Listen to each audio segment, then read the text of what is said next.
চাইলেই তিনি নিজেকে রক্ষা করতে পারতেন, কিন্তু সেই চেষ্টাই তিনি করেননি। উল্টো নিজের জীবন দিয়ে হলেও বাঁচিয়েছেন প্রিয় শিক্ষার্থীদেরকে। বলছিলাম মাইলস্টোন স্কুল অ্যান্ড কলেজের শিক্ষিকা মেহরিন চৌধুরীর কথা।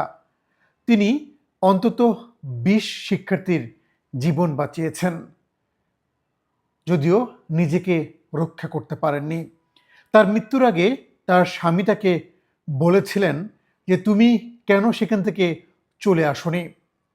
তিনি বলেছিলেন, ওরাও তো আমার সন্তানের মতো, ওদেরকে ফেলে কিভাবে আসি। একজন মা, একজন শিক্ষিকা মেহরিন চৌধুরী, আপনাকে এই জাতি সারা জীবন মনে রাখবে। তারা সমাজের সবচেয়ে অবহেলিত মানুষ, যাদেরকে আমরা চিনি হিজড়া নামে।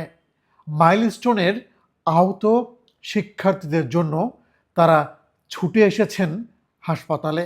কারণ কি? কারণ রক্ত দেওয়ার জন্য তাদের এই আশা।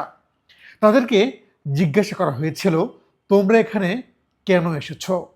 জবাবে তারা বলেছে, আমরা সমাজের পিছিয়ে পড়া মানুষ, কিন্তু এত মৃত্যু, বাচ্চাদের এত কষ্ট আমরা মেনে নিতে পারিনি, তাই তাদেরকে রক্ত দেওয়ার জন্য ছুটে এসেছি হাসপাতালে। আপনাদের সবাইকে মন থেকে স্যালুট জানাচ্ছি। আমরা মানুষ হব কবে? গতকাল থেকে সামাজিক যোগাযোগ মাধ্যমে এই শিরোনামে একটি পোস্ট ভাইরাল হয়েছে। আপনারাও হয়তো দেখেছেন।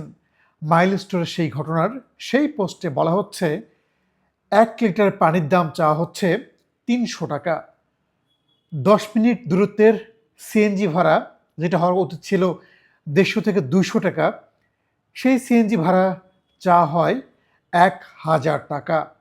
৫ মিনিট দূরত্বের রিক্সা ভাড়া, যা ছিল ২০ থেকে ৩০ টাকা, সেই রিক্সা ভাড়া হয়ে গেছে ১০০ থেকে ১৫০ টাকা। এমনকি হাজারো মানুষ ঘটনাস্থলের সামনে ভিড় করে আছে। কবে বুঝতে শিখব যে মানুষের বিপদে মানুষকেই এগিয়ে আসতে হয়, অমানসিকতার পরিচয় দিতে হয় না।